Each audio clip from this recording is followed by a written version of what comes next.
I'm joined now by former political advisor and British politics expert Mike Finn. Hi, Mike. Thanks for speaking to us. I first have to get your feeling. I mean, do you see an emboldened or weakened Theresa May going into these talks with the EU today? She survived the vote, but it did show how many members of her party do not support her.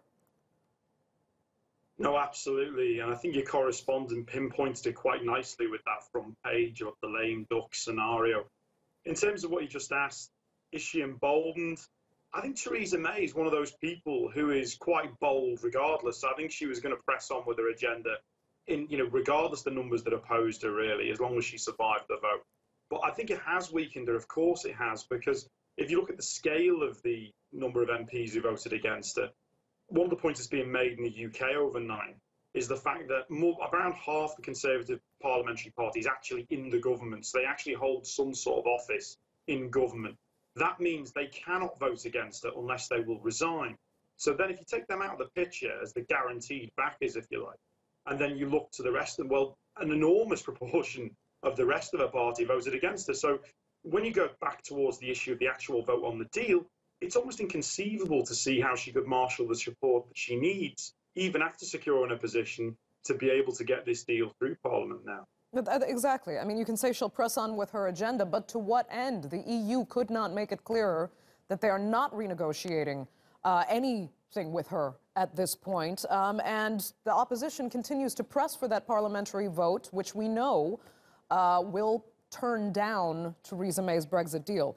But let me ask you something more specific about the deal itself, because the backstop issue is kind of being sold as the primary sticking point.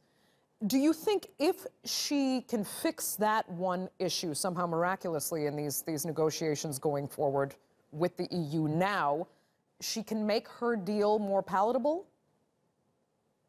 I think you're absolutely right. If she could, it would be, I think, literally the deal maker for Parliament, because there's enough in her own party that would vote for the deal if it were the case the backstop issue could be resolved. But I think the backstop issue is not going to be resolved during this period. I think it's inconceivable. Essentially, you've had over 2 years now when all parties have been conscious of the fact that this is a major, major issue. The idea of a border between the United Kingdom, a land border in Ireland, between Northern Ireland and the Republic of Ireland, and they haven't been able to sort that out. You know, if you go back 10 months or so ago to a year ago, there were think tanks coming up with ideas about robot airships monitoring the flow of goods, things that have never been tried anywhere in the world. So I think it's pretty inconceivable that in the next, 4 or 6 weeks, they're going to be able to solve that. I think that's going to be impossible for her, really. Okay, let me ask you this, Mike. I mean, we're saying that the Northern Ireland issue, the backstop, is the primary sticking point here, but we're getting lines now out of Scotland. And Nicola Sturgeon has just said that a UK Supreme Court ruling actually vindicates Scotland's own Brexit agenda. Now, I'm trying to get clarity on what that means, so I'm going to ask you if you have any better understanding of what kind of potential obstacle maybe Scotland can throw up here. Because as we know, Scotland is vehemently opposed to Brexit in the first place. Yeah, I'm not sure I can speak quite that precisely to that issue, because I remember when the Miller case went through, which you may remember, early in the Brexit process, the Supreme Court ruled that the Scottish Parliament didn't actually have a handbrake over the UK government's approach to Brexit.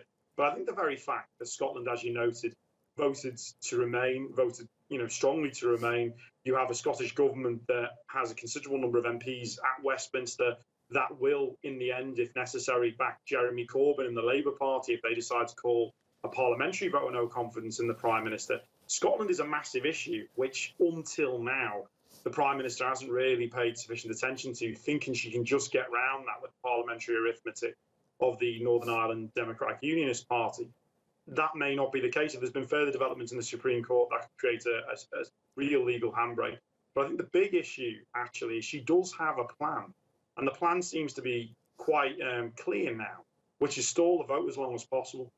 Because if she stalls the vote as long as possible and we get very close to the Brexit deadline, then we're in a situation where all the people who hate this deal will have absolutely no choice but to vote for this deal or to crash out. And most MPs, I suspect, will not want to be responsible for what would happen if Britain crashes out. But the possibility of that second referendum is still hanging in the ether there. Okay, Mike, we'll have to talk about that at some other point. But thanks so much for joining us with your insights.